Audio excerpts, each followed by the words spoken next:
OK, une fois de plus, bonjour et bienvenue à toutes et à tous. Moi, c'est Charlotte Bou et je me connecte aujourd'hui depuis Douala au Cameroun et il est 15 heures à Genève. Nous vous souhaitons la bienvenue à cette neuvième journée, cette assemblée générale du programme d'apprentissage par les pairs pour l'équité dans la recherche et la pratique. OK, donc comme d'habitude, si vous ne m'entendez pas, il y a deux choses pour vous de faire. Suivez les étapes à l'écran pour activer l'audio sur votre appareil. OK, depuis 9 jours, nous sommes ensemble et vous avez eu à développer un projet de terrain portant sur la résolution d'un problème d'inéquité que vous avez constaté dans votre contexte. Et nous sommes maintenant dans le processus de la revue par les pairs. Et aujourd'hui, pour cette assemblée générale obligatoire, nous allons nous focaliser sur le dialogue, c'est-à-dire donner et recevoir le retour des commentaires par rapport à notre expérience de la revue par les pairs. Qu'est-ce que nous apprenons de la revue par les pairs? Qu'est-ce que nous retenons? Comment est-ce que nous allons utiliser les connaissances que nous avons acquises pendant ce processus? Mais avant d'entrer dans le vif du sujet, j'aimerais juste dire que toutes les activités complètes de la formation se retrouvent sur la plateforme Go de la Fondation Apprendre Genève, ce que vous voyez à l'écran. Vous n'avez pas besoin même de recevoir des courriels de nous pour pouvoir y accéder. OK? Et si vous avez besoin de l'aide, s'il vous plaît, la manière la plus rapide et la plus facile pour obtenir de l'aide de vos confrères et de l'équipe de la Fondation, c'est au travers de la communauté, la communauté. Et donc, du coup, je vous invite de cliquer sur le lien, partager le message et soit un confrère, une consoeur pourrait vous répondre pour vous aider ou bien nous-mêmes à l'équipe. Si vous envoyez un mail, ça peut prendre un peu de temps pour que nous puissions vous répondre. Mais si vous êtes sur la communauté, ça serait plus facile et pour nous de vous répondre rapidement. Juste un petit rappel de notre calendrier. Demain, c'est la date limite du dépôt des 3 revues par les pairs. Donc, si vous n'avez pas encore commencé, je vous encourage de le faire le plus tôt possible. Un rappel aussi de notre programme hebdomadaire pour cette deuxième semaine de formation. Aujourd'hui, mardi, nous avons cette assemblée générale qui est obligatoire. Vous avez aussi reçu une invitation ce matin pour ceux qui ont montré l'intérêt, pour ceux qui sont inscrits pour le café à distance. Vous avez reçu une invitation ce matin pour entrer en contact avec un collègue. Un autre collègue a reçu sa part d'invitation pour entrer en contact avec vous. Donc, veillez à votre boîte mail pour voir le courriel et entrer en contact avec le collègue qu'on va appeler votre jumeau ou jumelle. Et si un autre collègue entre en contact avec vous, veuillez répondre le plus tôt possible. Moi, je pense que je vais m'arrêter ici juste pour demander, pour ceux qui ont déjà eu à participer au café à distance auparavant, est-ce que vous pouvez lever la main? Est-ce qu'il y a une personne qui voudrait lever la main pour nous partager un peu son expérience du café à distance et pourquoi c'est une activité importante et intéressante?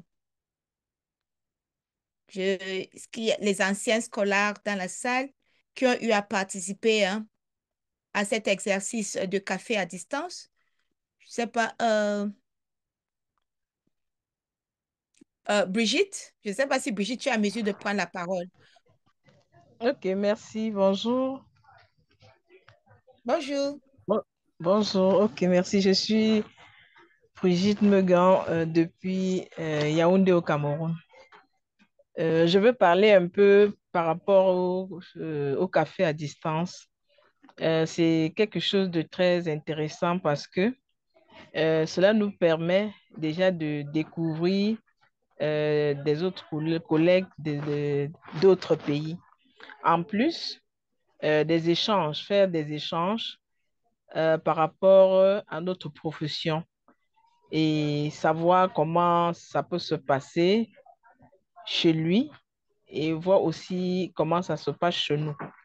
Donc, c'est très intéressant d'avoir cet échange et ça nous permet aussi d'avoir des nouvelles perspectives. Pourquoi pas avec d'autres collègues. D'accord. Merci.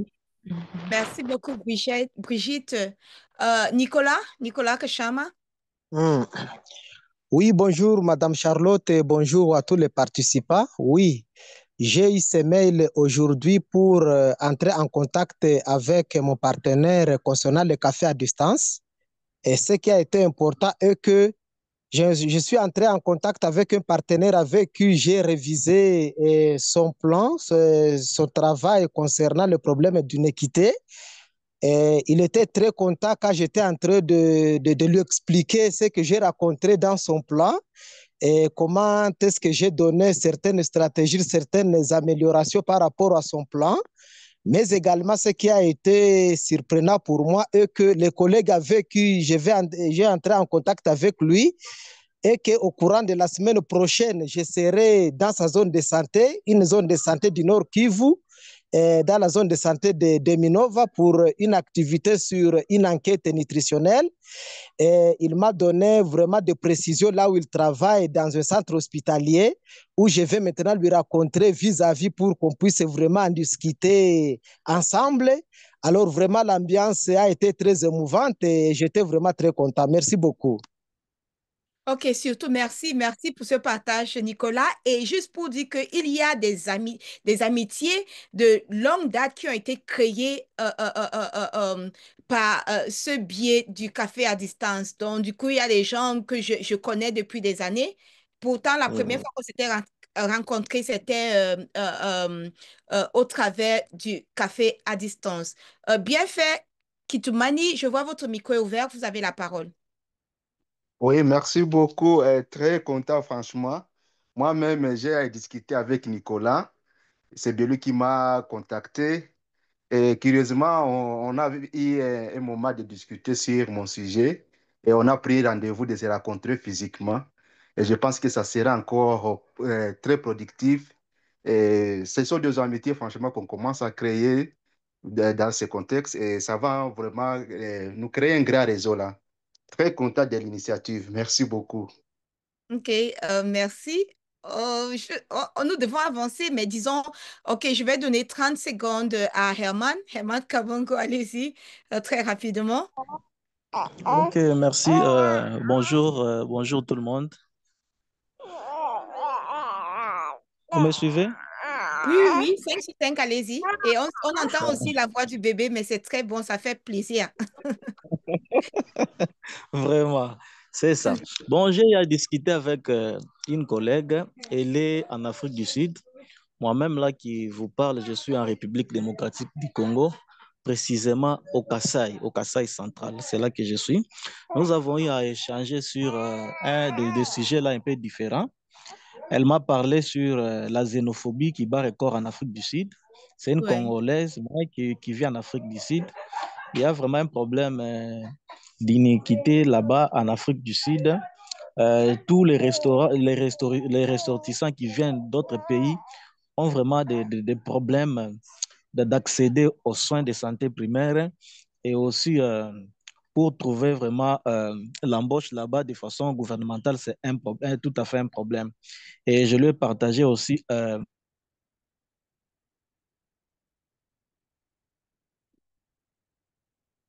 Herman, je n'arrive plus à entendre Herman. Je ne sais pas si le souci est de mon côté. Est-ce que vous arrivez à entendre Herman Kabongo? mutilés, qui sont vivants ou soit morts. Leurs enfants, quand ils font la malnutrition, ces cas-là sont négligés. On taxe ces enfants-là de la sorcellerie et ces enfants-là ne sont pas pris en charge. Ils sont abandonnés dans leur propre triste sort. Nous avons développé ces problèmes.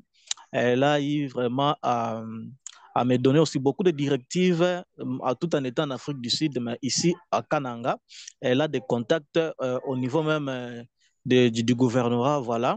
Elle m'a briefé pour que nous puissions vraiment aller faire un plaidoyer pour que de tels cas ne puissent pas se reproduire. Merci.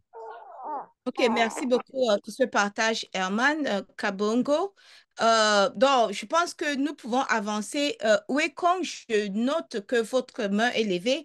Je pense qu'on va revenir vers vous plus tard. Ok, donc félicitations aux 137 participants qui ont déposé leur projet dans les délais.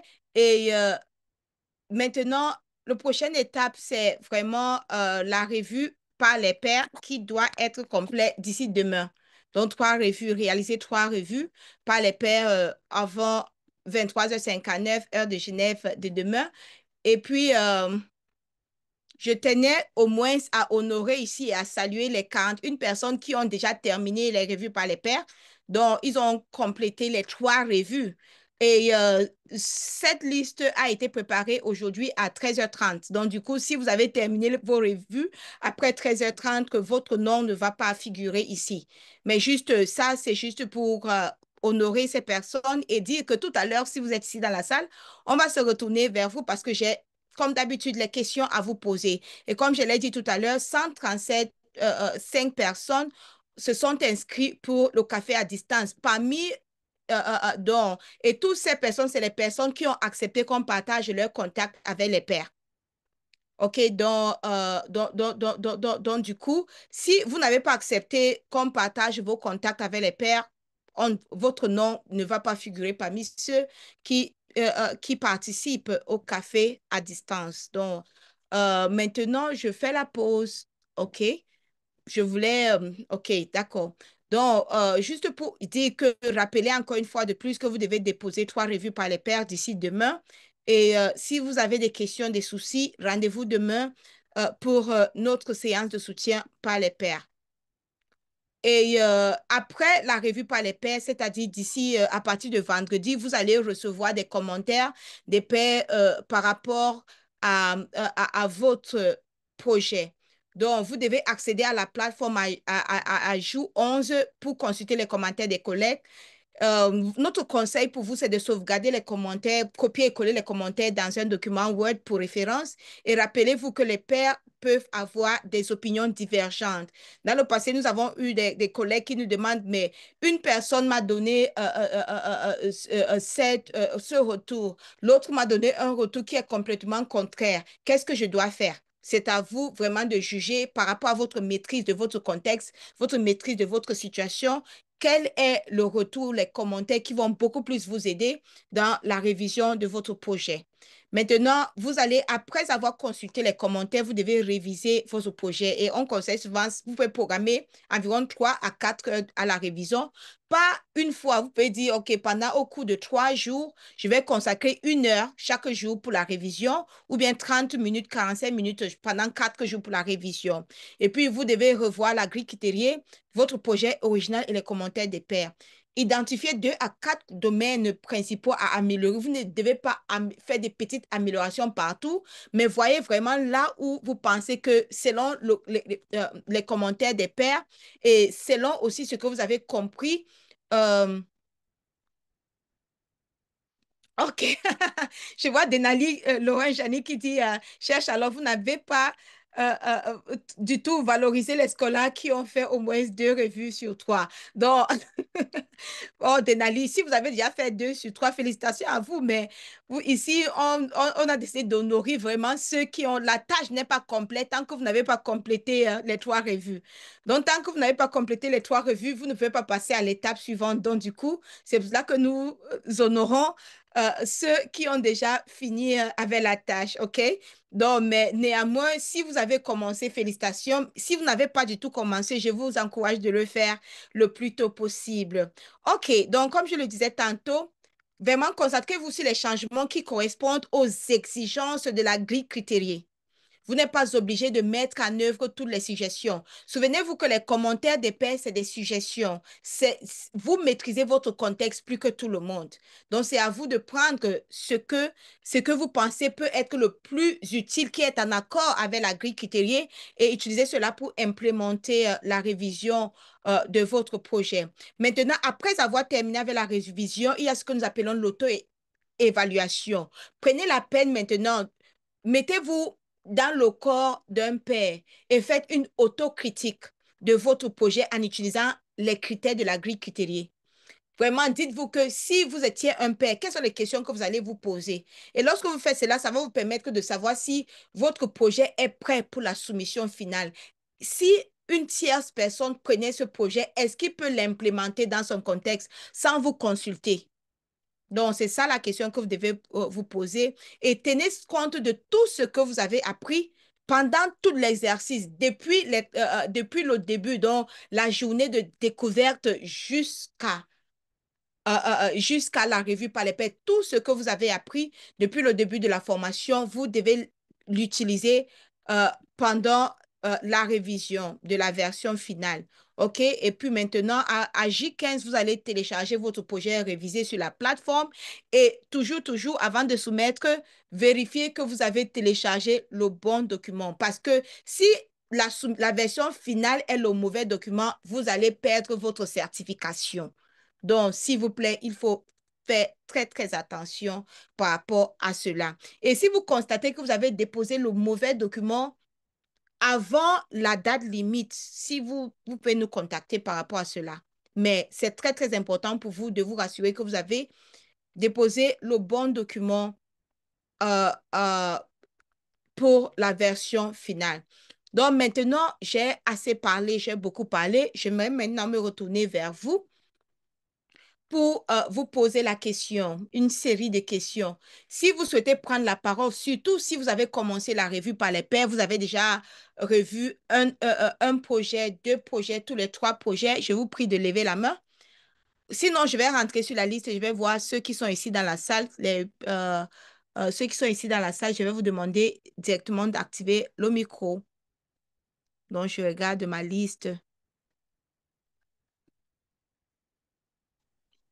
Oui, OK. Charlotte. Oui, Oui, Fatou. je ne vois pas mon nom.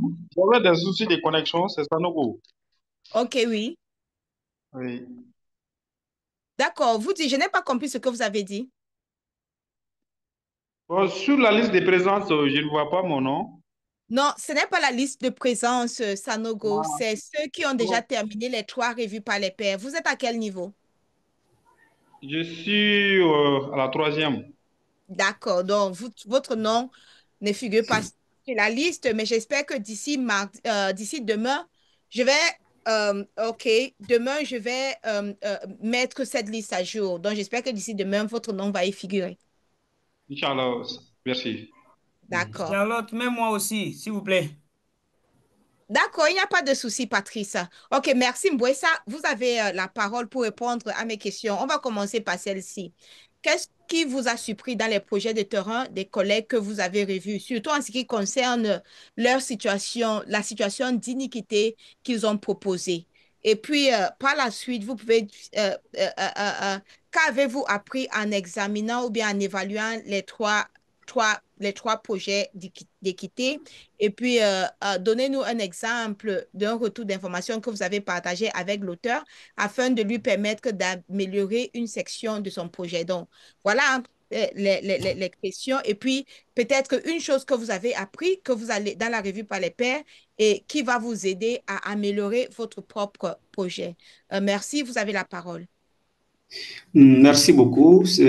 Boussouina, merci, depuis la ville de Bukavu, en République démocratique du Congo. Oui, j'ai eu le temps vraiment de lire mes trois collègues par rapport à leur projet et j'étais vraiment très motivé par la façon dont ils ont essayé de le rédiger, leur projet. Et dans le cadre global, en lisant les trois projets, j'ai constaté que le processus de 5 pourquoi n'était pas vraiment bien respecté par rapport à ce que nous avons appris. Et ce que j'ai constaté, il y avait aussi un autre collègue qui avait presque un autre canevas par rapport à tout ce qu'on a appris. Donc, j'ai essayé de suggérer ce qu'il devrait faire parce qu'il s'est beaucoup plus focalisé sur une formation et son projet était vraiment, c'est comme un cours là qu'on devrait enseigner. Ça ne reflétait pas vraiment l'idée d'un projet, conformément à ce que nous avons appris. Alors, j'ai donné quelques orientations pour chaque point et j'espère que lors des retours réflexifs, nous aurons encore beaucoup de temps à discuter avec lui. Ce qui m'a beaucoup plus intéressé, il y a le sujet d'un collègue qui parle concernant l'inégalité par rapport aux relais communautaires. Les relais communautaires ici chez nous, ils travaillent en RDC, mais ils ne sont pas vraiment reconnus comme agents de santé. Donc, ils sont moins motivés. On les donne même $10, mais ils sont vraiment en contact avec les patients, par exemple, en cas des épidémies, comme nous observons ici, il y a monkeypox. Ce sont les relais communautaires qui sont placés en première ligne, qui seront en contact avec les patients. Mais sur le plan de motivation ou soit sur le plan de la reconnaissance, ce sont les bénévoles. Vraiment, le sujet là m'a beaucoup plus.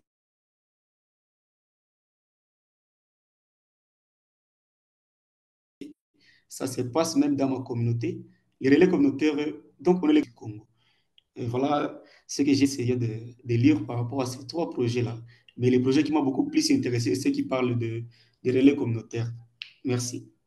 Ok, merci beaucoup, merci. Juste une question pour vous. Est-ce que vous avez appris quelque chose peut-être dans la revue de ces travaux que vous allez prendre en compte dans la révision de votre propre projet?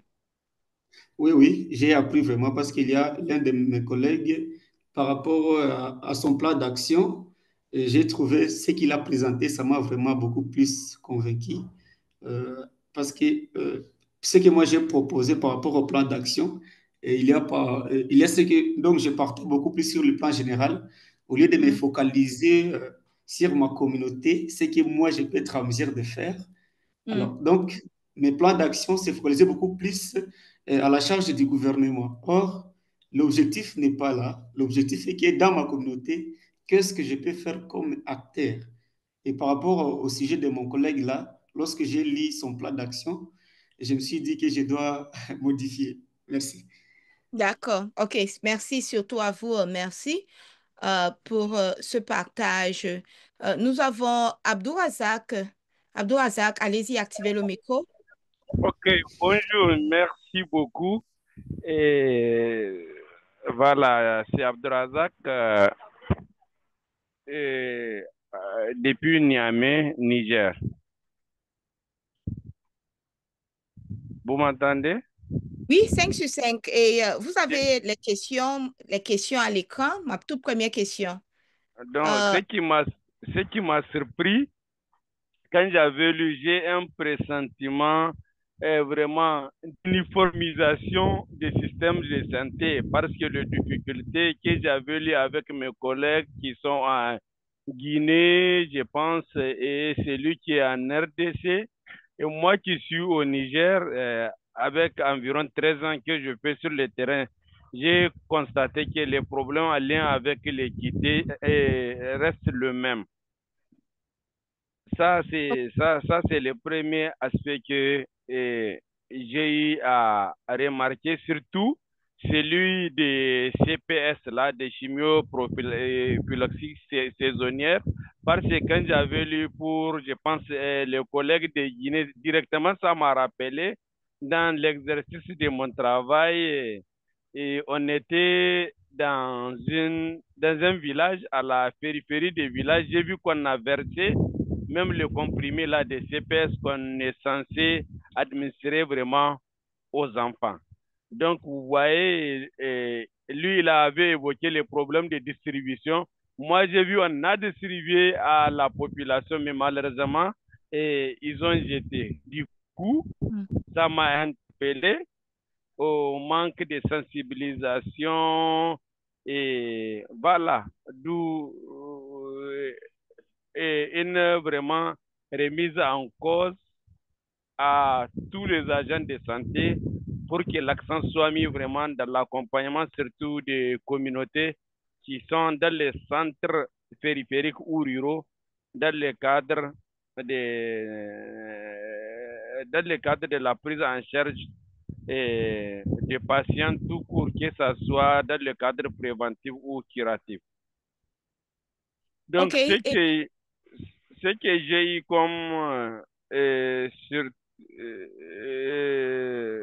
la deuxième question, surtout quand vous appris en ce qui concerne l'équité, j'avais évoqué vraiment, c'est l'uniformisation.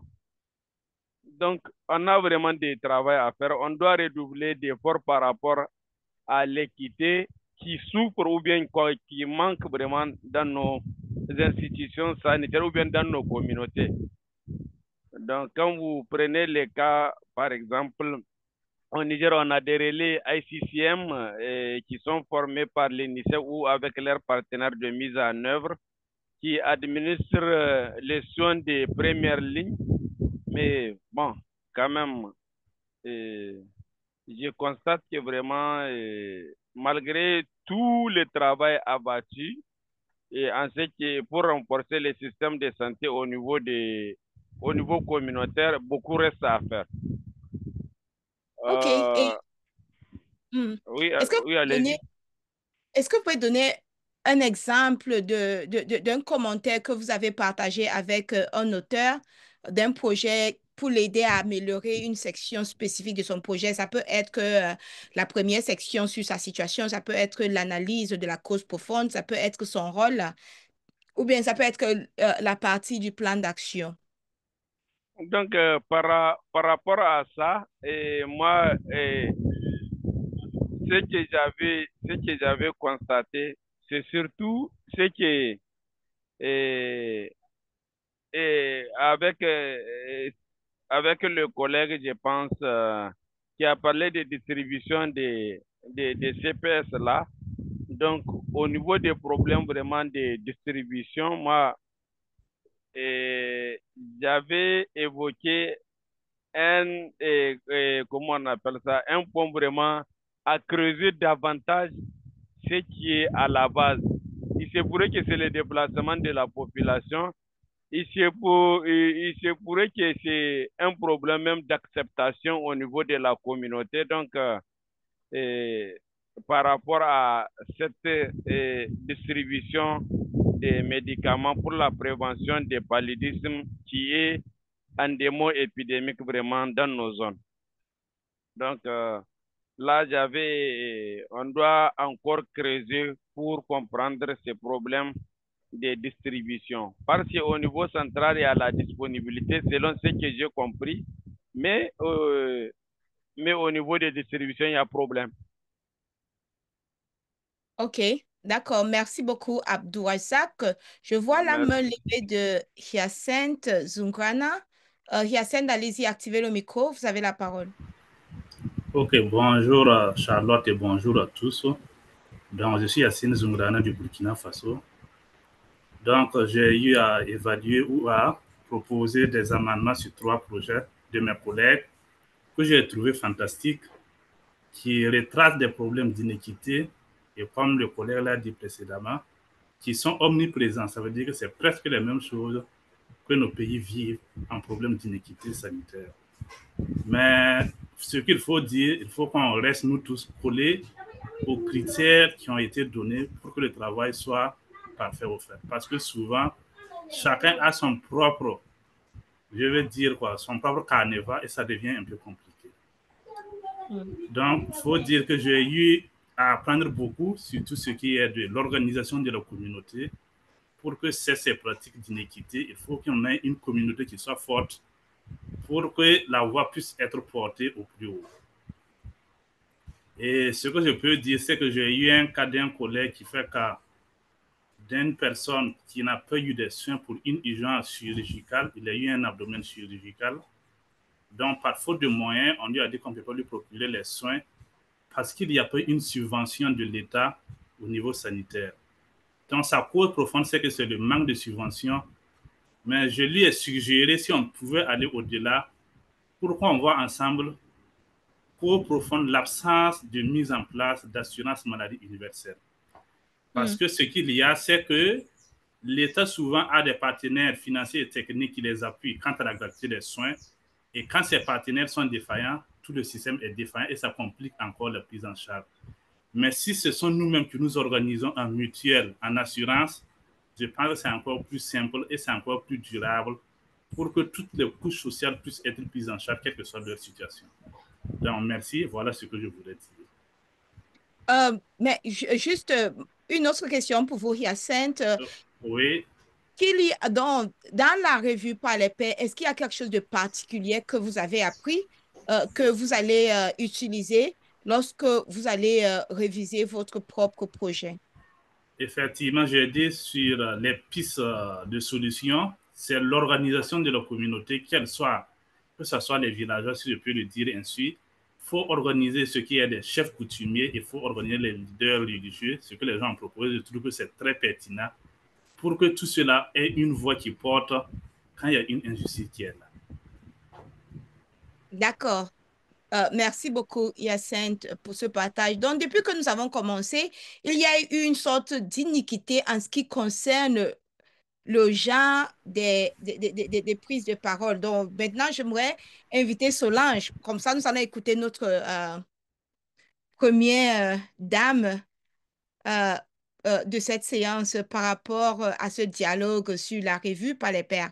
Donc, Solange, allez-y, activez le micro, vous avez la parole. Ok, merci beaucoup, Charlotte, pour la parole. J'espère que vous me saisissez. Oui, 5 sur 5. Ok, d'accord. Merci. Pour répondre à la question, qu'est-ce que j'ai appris dans l'évaluation des trois projets d'équité? En fait, moi, ça m'a permis de pousser plus une réflexion sur l'angle de la recherche des causes profondes.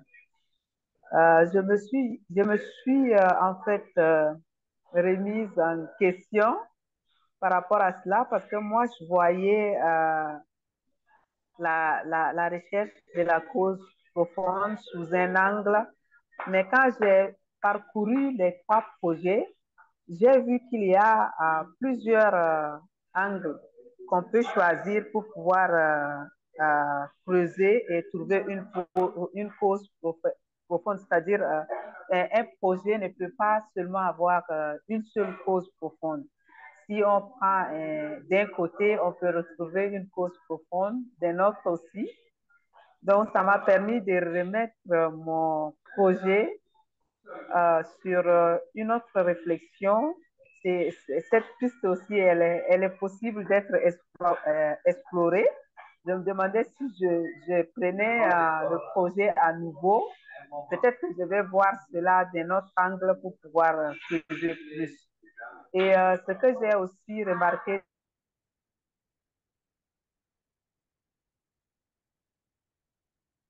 Solange, il me semble qu'on a perdu Solange. Est-ce que quelqu'un arrive à entendre Solange? dans les trois projets, Euh, il se Solange, peut que la cause Solange, qui arrive à impliquer la communauté ne soit pas. je pense que Solange doit avoir des soucis de connexion Internet parce que de temps en temps, son audio se coupe. Pas Et voilà, nous avons perdu Solange. J'espère qu'elle pourrait revenir dans la salle. Entre-temps, nous allons écouter Joseph, Joseph Kwavogi. Allez-y, Joseph, on vous écoute. Oui, merci beaucoup, Charlotte. Bonsoir, chers collègues, en fonction de vos positions différentes. En tout cas, on est ravis d'être là autour de Solange, et de Charlotte. Je parle de Solange qui s'exprime de Charlotte pour vraiment échanger sur le travail qui a été mené. Et je commence par dire bravo à tout et chacun, et puis bravo aux collègues dont j'ai eu la chance, vraiment la chance de parcourir leurs projets, donc les trois qui m'ont été confiés. Alors, globalement, parce qu'il faut faire une appréciation globale, donc globalement, Charlotte, je peux dire vraiment que les gens ont creusé au fond d'eux pour nous présenter les différentes problématiques sur lesquelles ils se sont lancés donc pour rédiger leur projet. Alors, je ne vais pas revenir sur ce que j'ai attendu déjà de Hyacinthe, les autres collègues qui ont intervenu. J'ai bien suivi, j'ai bien noté. Mais moi, je voudrais plutôt toucher la quatrième partie, c'est le plan d'action en fait. Donc, j'ai remarqué avec les trois que j'ai pu travailler sur leur projet que les plans d'action sont un peu plus ambitieux. c'est un peu un avis personnel. Donc, j'ai trouvé vraiment que les plans d'action sont très ambitieux parce que, en suivant un peu tout ce que vous nous avez appris, c'est qu'il faut des plans qui peuvent nous permettre aux sorties de réaliser quelque chose. Mais quand je vois les différents plans que les collègues ont présentés, c'est comme sans budget, c'est compliqué de réaliser ces plans. Et souvent, je me suis posé la question, j'ai écrit, en tout cas, mon commentaire a été comment vous allez faire pour réaliser votre plan, vu le volume, vu toutes les activités que j'ai vues à l'intérieur. Donc, moi, ce que je peux conseiller, ça sera que chacun revoie vraiment son plan parce que il y a des plans quand il y a des plans si vous n'avez pas d'accompagnement, ça va être compliqué de réaliser. Or, l'idée de cette rencontre, c'est que sans rien qu'on puisse réaliser quelque chose à partir de ce que nous avons comme pouvoir, parce que je ne veux pas oublier le point 4 qui est notre rôle, notre pouvoir et notre hypothèse, parce que tout part de là. Voilà, je ne sais pas si je vais, parce qu'il y a eu beaucoup de choses qui ont été dites, je ne vais pas reprendre tout, mais je voudrais vraiment que tous ceux qui sont autour de cette plateforme, au sorti, que nous puissions vraiment regarder nos plans et qu'on ait des plans réalisables. Moi, j'appelle ça des petites actions faisables. Merci, Charlotte. Merci beaucoup, Joseph, de souligner cela parce que c'est très, très important euh, que nous développons les plans que nous pouvons mettre en œuvre avec des ressources qui sont disponibles pour nous. Nous n'allons pas avoir besoin de rechercher ailleurs ou bien de demander ailleurs. Donc, c'est très important. Et même si vous savez que vous aurez besoin des ressources, il faut préciser aussi alors dans le plan comment est-ce que vous allez financer ces actions. Si cela a besoin des financements, est-ce que ces ressources sont disponibles déjà? Dans votre contexte. Donc, il faudrait le dire. Et merci beaucoup, Joseph, de souligner cela. Mais ce que je n'ai pas entendu, c'est peut-être ce que vous avez appris dans la revue par les pairs qui pourrait vous aider dans la révision de votre plan, votre propre plan. Ah, de façon perso, oui. Comme je le dis, hein, nous tous on est tombés, d'abord, c'est pourquoi nous tous on est tombés dedans.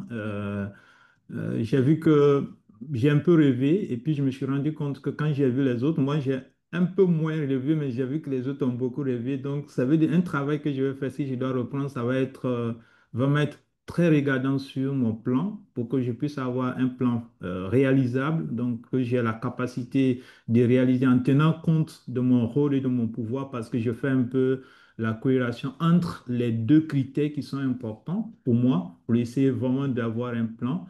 Et l'autre chose que j'ai tiré des autres, de la revue des autres, c'est aussi vraiment le vécu en fait. Parce que j'ai vu un collègue qui a vraiment rencontré le vécu et je le comparais à ce que j'ai comme plan. Pour moi, ça a été plutôt quelqu'un qui m'a rencontré une histoire que je voulais vraiment, à partir de cette histoire, pousser. Et donc, je me dis que après, je vais essayer encore de relire, de revoir en profondeur. Est-ce que, en termes de réalisation, vu que c'est quelque chose qui m'a été rencontré, que j'ai voulu mettre dans mon projet, comment concrètement je vais m'y prendre. Donc, c'est un peu quelques idées comme ça que j'ai tirées, que j'ai notées. En attendant, parce que peut-être c'est la question que j'allais vous poser, j'attends plutôt. Je suis impatient d'attendre un peu les commentaires qu'on va faire sur mon projet pour que je puisse moi aussi retravailler dessus et déposer le projet final. Merci à vous. Ok, merci surtout à vous, Joseph. Et je vois qu'il y a des collègues dans le chat qui sont tout à fait d'accord avec vous, Olivier Dja et Kofi Sewa Geze. Et Kofi Sewa ajoute qu'il faut privilégier les plans dans un tableau pour ne pas oublier certains aspects de la réalisation. Je tiens aussi à saluer Nicolas Kachama pour son commentaire dans le chat par rapport à ce qui lui a surpris euh, lorsqu'il a revu les travaux des trois pères. OK, je vois que Solange a pu revenir dans la salle. Donc, Marguerite, je vois votre main levée. On va venir vers vous tout à l'heure. Mais j'aimerais demander à Solange de compléter un peu parce que Solange, nous vous avons perdu pendant pratiquement 30 secondes avant que vous ne sortez de la salle. Peut-être de compléter votre propos de tout à l'heure et juste pour répondre d'abord à votre question, que c'est votre prérogative. Si vous pensez que vous devez faire une nouvelle analyse de cause profonde, c'est et pour sur lequel vous pouvez agir, allez-y et faites-le. Si vous avez suffisamment de temps pour consacrer à la révision de votre plan d'action, allez-y et faites-le. Donc, voilà. Donc, Ah, peut-être ok, qu'un ok. retour, dernière prise de parole, 30 secondes pour résumer ce que vous voulez dire. Ok. D'accord, je vais aller très rapidement. C'est pas pour dire que c'est pas une. J'ai raté, peut-être j'ai mal fait l'analyse des causes profondes, mais je pourrais le faire d'une autre façon qui peut aussi aboutir à une autre cause profonde. C'est ce que je voulais dire. Donc, D'accord. Et c'est d'accord. oui, effectivement. Et autre chose, je voulais attirer l'attention, ce qui m'a beaucoup fait peut-être retarder et en donnant des commentaires, c'est que vous avez bien précisé que les plans d'action doivent être smart. Donc, j'ai vu que certaines personnes n'ont pas peut-être mis en, en, en application les conseils que les plans d'action doivent être smart, ce qui permettra de faire un plan d'action aussi digeste et réalisable à notre niveau que d'aller à un niveau qui va peut-être pousser la donne en réalisation et qui pourra être aussi mesurable. On pourra donner des indicateurs pour faire le suivi et voir ce que ça a donné à la fin de la mise en œuvre de notre plan d'action. Donc, à peu près, en grosso modo, c'est ce que je voulais dire. Et merci, j'ai beaucoup appris des trois projets que j'ai pu lire et à donner quelques commentaires modestes. Merci. Merci beaucoup, Solange. Je vois que vous tombez d'accord avec Joseph tout à l'heure. Juste ajouter que les plans d'action doivent être smart, spécifiques, mesurables, réalisables et dans le temps. OK. Marguerite, allez-y. Activez le micro. Oui, bonjour tout le monde. Alors, je suis Marguerite de la RDC. J'ai quand même essayé de travailler sur deux projets de deux collègues et qui m'a été envoyé, mais le projet qui m'a vraiment plus intéressé, c'était le premier. C'était un projet, je ne sais pas si je dois donner un peu le petit résumé de ce projet, c'est permis? Allez-y. Oui, allez-y. Très Oui, rapidement. oui, très rapidement. En fait, euh, le projet relate une histoire d'un jeune, disons, d'un stagiaire en médecine en dernière année et en département de gynéco.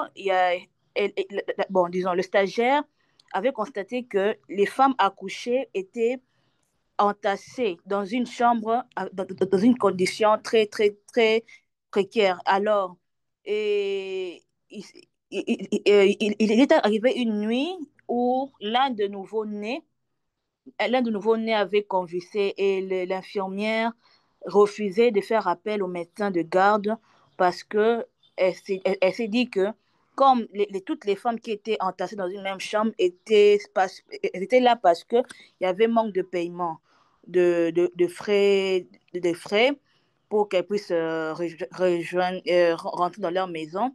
Et suite à cela, elle refuse de donner le soin au nouveau-né qui était en train de convulser. Le projet, c'est le projet de Léo Bafana. Je ne sais pas s'il est présent parce que j'aimerais savoir si le lieu, au fait, ce qui m'a tiqué, c'est l'histoire, parce que cette histoire se répète, parce que je suis médecin aussi. Quand j'étais en stage, beaucoup de collègues dans leurs institutions où ils passaient leur stage me relataient ce genre d'histoire.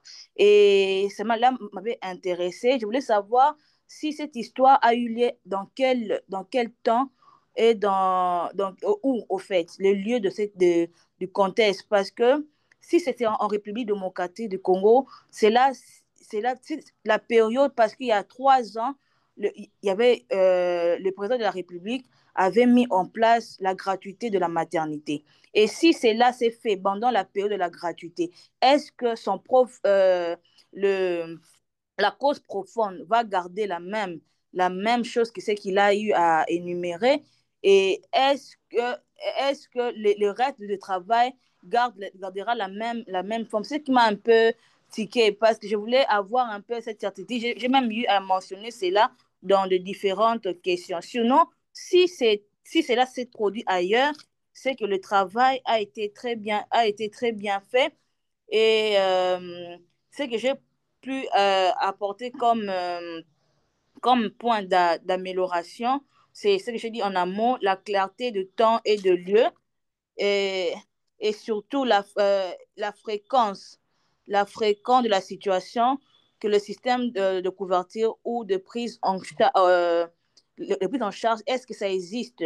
Est-ce que les autorités ont été saisies par rapport à cet acte qui s'est passé pendant la nuit? Parce que je sais que juste après une garde, il y a un rapport qui s'est fait. Est-ce qu'en tant qu'étudiant, lors de leur rapport de garde, est-ce que cet acte a été mentionné et est-ce que dans cette institution, il s'agit d'une institution publique ou d'une institution privée? Parce que si c'est une institution publique aussi, cela va un peu changer son travail ou il doit améliorer certains points.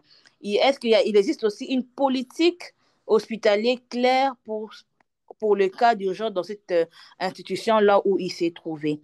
Et s'il répond à ces questions, là, je pourrais dire que la cause profonde doit être vraiment aménagée.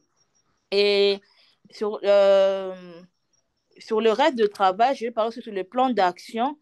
Le plan d'action était bon, mais ce qui doit améliorer, c'était sur l'indicateur des résultats qui n'a pas été mentionné.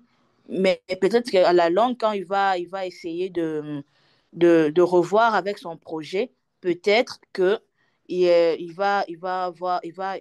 aura ces points qui sera mis au point, en fait. Excusez-moi pour le genre, c'est un peu ça. C'est un bon projet. La, la réflexion était bonne. Il y avait il a bien fait son travail, mais il y a c'est juste le point là, s'il pourra me répondre, s'il est présent ou si même après, parce que je dois avoir ces points-là pour l'essayer, même on peut le faire à deux, euh, pour essayer de l'aider à améliorer. Parce que si c'est un contexte congolais ou en RDC, il existe déjà une politique, la gratuité de la maternité. Et si c'est là le refus de soins au postpartum et survient, est-ce que c'est seulement dû au non-paiement ou parce que les personnels soignants ne sont pas payés par le gouvernement? Et aussi, ça va aussi faire en sorte que même sur son rôle en tant qu'acteur de changement puisse être amélioré sur certains points qui a été mentionné. C'était ça un peu le projet qui m'avait vraiment plu. OK, merci Marguerite pour ce partage. Juste pour vous dire que comme le travail de l'évaluateur, c'est de donner autant d'informations à l'auteur que possible. Et si vous l'avez déjà fait dans les commentaires que vous avez laissés avec tous ces questionnements, parce que c'est aussi pour pousser l'auteur à la réflexion, c'est aussi pour partager votre propre expérience. Vous dites par exemple, cher auteur, dans mon pays, la RDC, voilà la politique qui existe. Donc, c'est tous ces questionnements que vous allez mettre. Maintenant, vous allez recevoir, lorsque le collègue va voir vos commentaires, il aura la possibilité de répondre. Et donc, vous allez avoir ces réponses-là. Donc, c'était juste seulement pour vous rassurer par rapport à cela et aussi pour saluer tous ceux qui laissent des commentaires dans le dialogue en direct, dans le chat, des commentaires par rapport surtout en ce qui concerne les observations qu'ils ont faites par rapport à la revue par les pairs. Et je vois que la question sur l'analyse de la cause profonde revient toujours.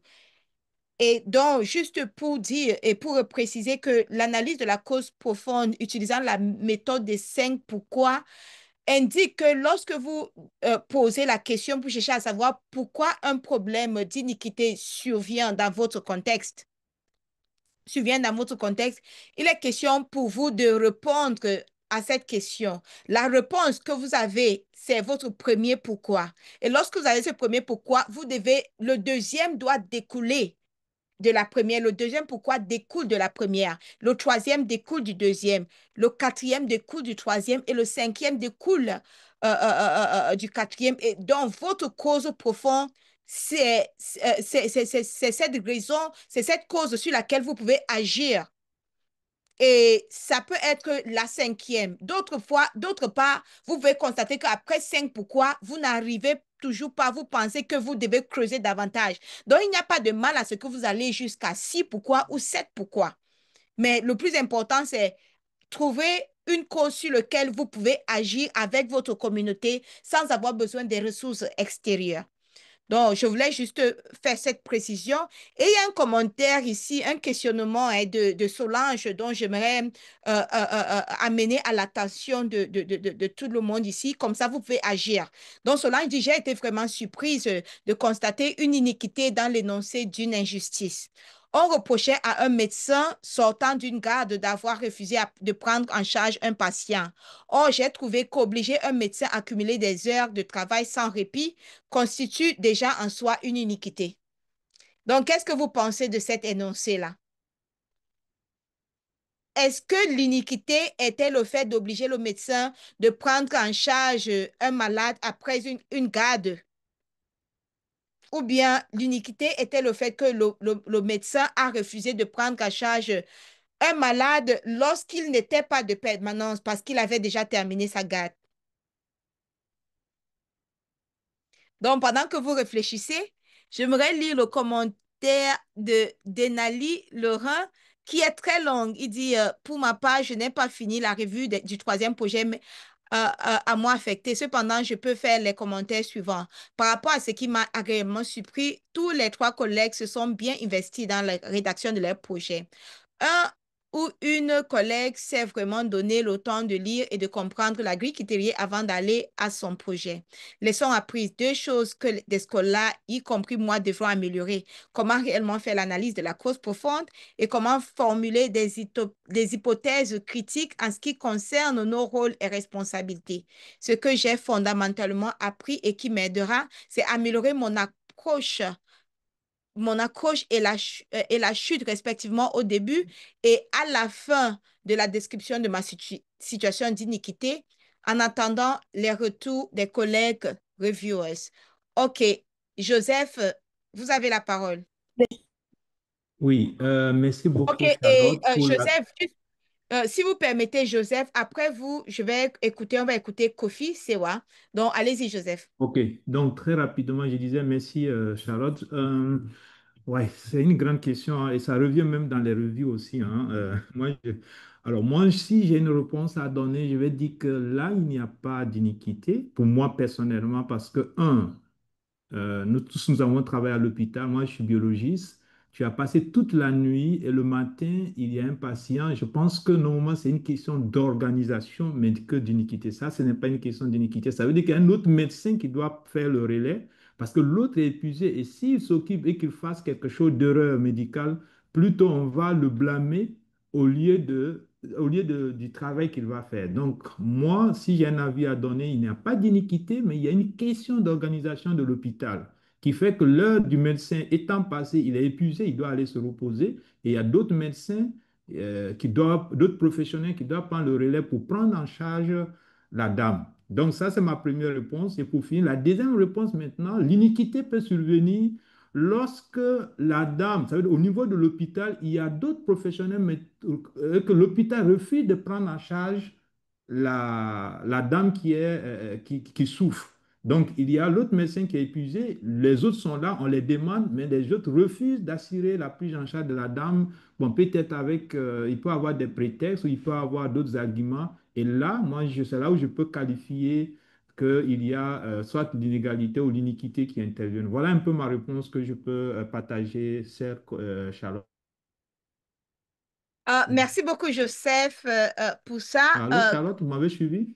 Ah oui, merci beaucoup, Joseph. Merci. OK, Kofi Sewa, très rapidement, si vous avez-vous quelque chose à ajouter sur ce que Joseph vient de dire? Oui, bon, j'espère que vous me suivez. Oui, 5 Par, sur rap- 5. Par rapport au médecin qui est sorti de garde, il y a 2 aspects. Lorsque vous êtes un chef service,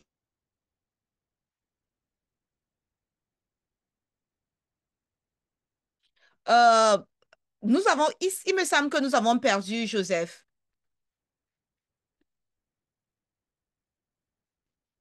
OK, j'espère qu'il pourrait nous revenir. Et je vois Innocent qui dit les collègues doivent aussi bien différencier l'inégalité et inéquité. Kofi, est-ce que vous Allô? m'entendez maintenant? Oui, on vous a perdu. On vous a perdu. Est-ce que vous pouvez Allô? reprendre? Oui, allô?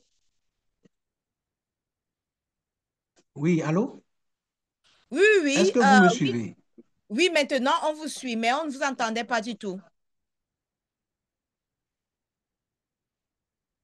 OK, je vois que OK, Kofi. maintenant je disais, lorsqu'un médecin sort de garde,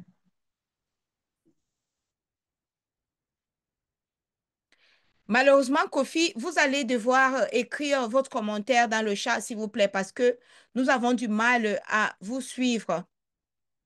Et il nous reste à peine 4 minutes. Donc, Kofi, si vous pouvez utiliser le dialogue en direct comme l'a fait Denali, et il y a aussi Emmanuel. OK. Solange? Ok, Charlotte, j'aimerais apporter un peu d'éclaircissement pour donner la réflexion au groupe. Peut-être ça peut aider. Au fait, ces cas-là, c'était l'inéquité a été vue parce que le médecin était parti, puis l'hôpital n'a pas pris en charge le patient, puis le patient est décédé par la suite. Donc, moi, je m'aurais situé la responsabilité avant de chercher la cause profonde. Mais cette responsabilité a été mise sur le médecin et la cause profonde est allée dans ce sens. Je me suis dit, est-ce que ça n'aurait pas été plus équitable de prendre la responsabilité du système de santé dans ces cadres que d'imputer la responsabilité au médecin, au fait. C'est pourquoi j'ai écrit la situation dans le groupe pour qu'on puisse intervenir et éclairer un peu sur ce projet qui m'a beaucoup vraiment interpellé. Ça m'a donné beaucoup de réflexion. J'ai pris presque 24 heures en train de faire l'évaluation de ce projet-là. Merci. OK, d'accord. Merci beaucoup, Solange. Il savait que ça rejoint ce que Joseph disait tout à l'heure, que c'était un problème d'organisation de service. Donc, disons que la cause profonde dans cette situation d'inéquité, parce que c'est le décès de la patiente et c'est la formation sanitaire. Donc, la cause profonde, c'est organisation, problème d'organisation de service. Est-ce qu'il y a qui devait prendre service après le médecin à la fin de la garde? Donc, qui devait prendre service? Pourquoi il n'a pas pris service? Est-ce que c'est parce qu'il était en retard? Pourquoi il était en retard et tout? Est-ce que le système n'a pas, donc il n'y a pas un système de discipline, OK, ou bien de compte rendu dans la formation sanitaire? Donc, du coup, OK, voilà, merci. Et Innocent, je vois, est-ce que Innocent, vous avez la possibilité d'activer le micro pour nous parler un peu de la différence entre l'inégalité et l'iniquité? Innocent, je vous demande d'activer le micro. Avez-vous la possibilité, OK, Oui, d'expliquer la oui, différence entre l'inégalité et l'iniquité, comme vous l'avez si bien dit dans le chat? oui. Bonjour, chers collègues. Bonjour, chers organisateurs. Je suis tombé sur un collègue qui était focalisé sur l'égalité et non sur l'équité ou l'inéquité. L'égalité, c'est justement accorder à chacun la même considération, le même niveau, etc. Tandis que l'équité, c'est accorder à chacun les mêmes chances, les réponses par rapport à ses besoins. Voilà un peu ce que je peux dire rapidement sur l'équité et l'égalité. OK, merci beaucoup, merci beaucoup. Je suis en train de vouloir montrer une sorte d'illustration. Euh, je vais partager mon écran, j'espère que vous allez voir. Et ça peut être en anglais, mais c'est juste une image. Le plus important, c'est l'image. OK, donc ici, si vous voyez un peu l'image, d'un côté, il y a l'égalité. Chacun est au même niveau, mais pourtant, il y a une personne qui n'arrive pas à voir. Pourtant, l'équité, ça veut dire que quoi? Se faire en sorte que tout le monde a les mêmes opportunités. Donc, c'était juste une illustration en image et c'est important pour nous d'avoir cela en esprit lorsque nous développons nos projets, nous décrivons la situation et nous faisons l'analyse de la cause profonde. OK, Gushimana, allez-y. Je pense que ça serait notre dernière prise de parole pour aujourd'hui. Gushimana, allez-y, activez le micro. Oui, merci Charlotte et merci chers collègues. Donc, je voulais juste intervenir par rapport au cas qui a été posé, par rapport au médecin qui n'a pas voulu prendre. Ne vous é- Allô, vous Oui, m'entendez? allez-y. Oui, 5 Oui, sur donc 5. je voulais juste intervenir sur le dernier cas qui a été posé. Alors, je pense que les collègues ont donné la réponse. Ce que j'aimerais juste ajouter, c'est que pour moi, il y a deux choses. Donc, la situation qui est décrite est vraiment courante et on est tous médecins, on est passé par là. Mais je pense qu'il y a deux aspects. Il y a un aspect légal où il y a besoin absolument qu'il y ait une continuité de soins pour l'enfant qui est présenté, mais aussi le médecin a aussi le droit de préserver sa santé.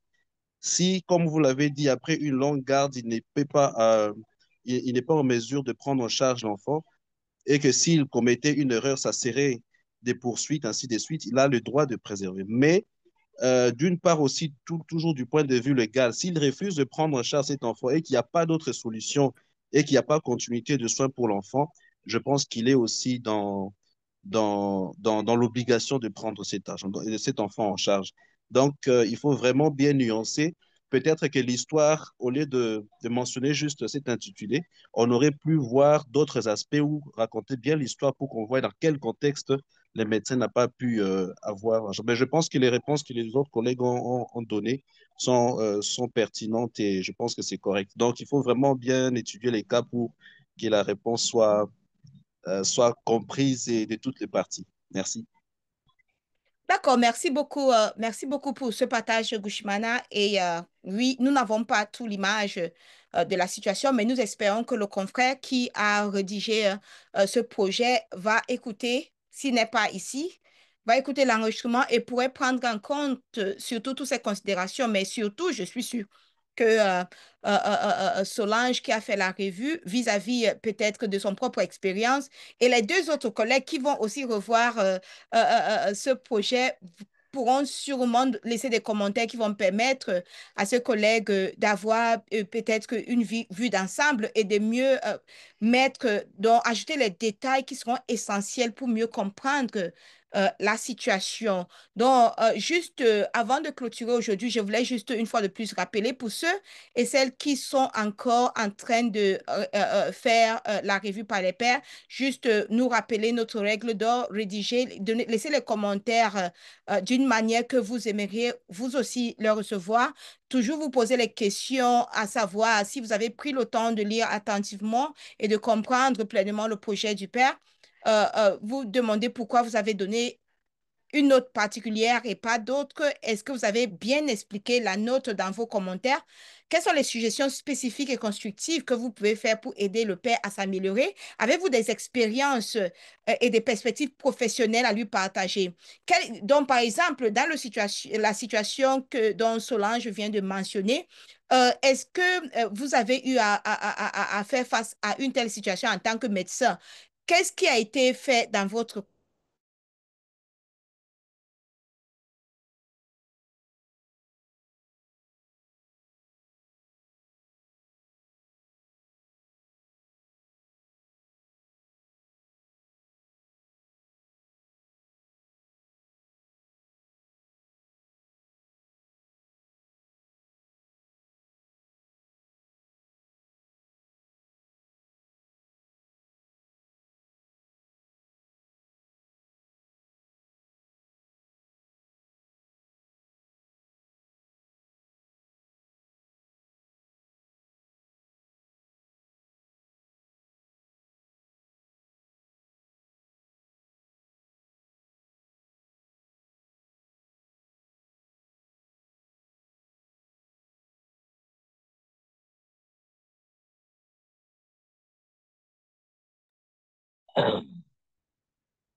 Oh, désolé, j'ai perdu momentanément la connexion, mais je suis de retour. Et c'est presque à la fin. Donc, j'étais en train de dire que il faut utiliser les mots simples et des phrases courtes. Il faut être poli et gentil. Et toujours garder en tête que nos suggestions, que ce que nous donnons, laissons comme commentaires sont les suggestions et que les auteurs n'ont pas l'obligation de respecter hein, ou bien de prendre en compte nos suggestions. Et donc, voilà un peu hein, ce que j'avais à à partager. Et j'espère que si vous avez l'occasion demain, Bianca nous dit félicitations pour le projet que vous avez revu jusqu'ici. Juste signaler que vous avez jusqu'à demain, 23h59, pour terminer les 3 revues. Et si vous avez des difficultés, ne souffrez pas en silence. Allez-y au niveau de la communauté pour poser vos questions. Et puis, je vous invite aussi, hein, je vous invite demain pour notre séance de soutien par les pairs de demain. Vous pouvez d'ores et déjà vous inscrire pour la séance. Et je pense qu'à partir de demain, nos séances n'auront plus lieu à 15 heures. Donc, à 15 heures de Genève, nos séances auront plutôt lieu à partir de demain. Nos séances auront lieu à 16 heures. À 16 heures de Genève au lieu de 15 heures. Donc, s'il vous plaît, tenez note, prenez note de cela. Donc, j'ai mis le lien pour l'inscription sur Zoom dans le dialogue en direct. Je ne sais pas s'il y a une dernière question, une dernière piste de parole avant qu'on se sépare aujourd'hui.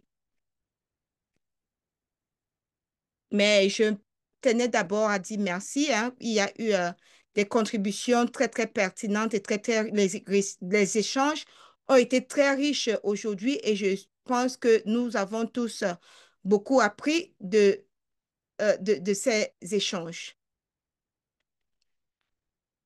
OK. Donc, s'il n'y a pas d'autres commentaires, on se dit rendez-vous demain. OK. Dernière prise de parole, c'est à vous, Joseph. Merci beaucoup, Charlotte. Ce que je voulais poser, la première, c'est de dire, quand est-ce que nous allons avoir le retour de nos collègues, donc les pairs qui ont vu nos projets? C'est pas où maintenant, je n'ai pas trop, est-ce qu'on peut avoir accès déjà à s'il y a déjà des corrections, comment on peut avoir accès? Moi, je n'arrive pas à le faire. Ça, c'est la première.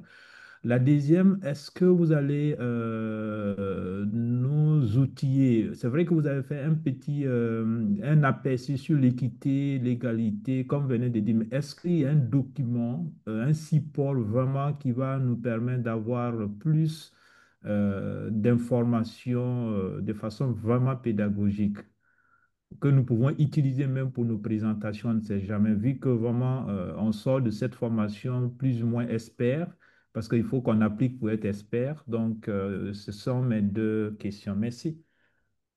OK, merci beaucoup, Joseph, pour ces 2 questions qui sont pertinentes. Donc, comme je suis au niveau de la plateforme, concernant votre deuxième question sur les ressources par rapport les explications, je pense que la meilleure manière pour vous d'apprendre pour le moment sur l'équité, c'est le guide de pratique, l'équité dans le domaine de la santé, ce qu'il y a sur la plateforme. Je vais vous encourager de lire tous ces différents éléments qui sont ici. Je pense que vous allez y apprendre beaucoup de choses. Il y a aussi ce document de Paul Farmer. Nous allons aussi, je pense qu'il y a aussi un enregistrement. Nous avons tenu un événement spécial sur l'équité, sur le biais dans le domaine de la santé et avec le cadre on appelle ça Bias Free Framework. Je pense que nous pouvons aussi partager ces ressources avec vous, mais je vais vous encourager de commencer avec ce qui est ici sur la plateforme. Donc, guide de pratique sur l'équité dans le domaine de la santé. Maintenant, concernant la première question sur les retours que vous avez reçus, à partir de J11, donc après la date limite du dépôt, à partir de J11, vous serez en mesure de voir les commentaires. Donc, vous venez sur Réagissez au retour de vos collègues ici, et c'est là-bas que vous allez voir les commentaires que les collègues vous ont donnés par rapport à votre travail. OK? Donc, j'espère que j'ai répondu à votre préoccupation, Joseph.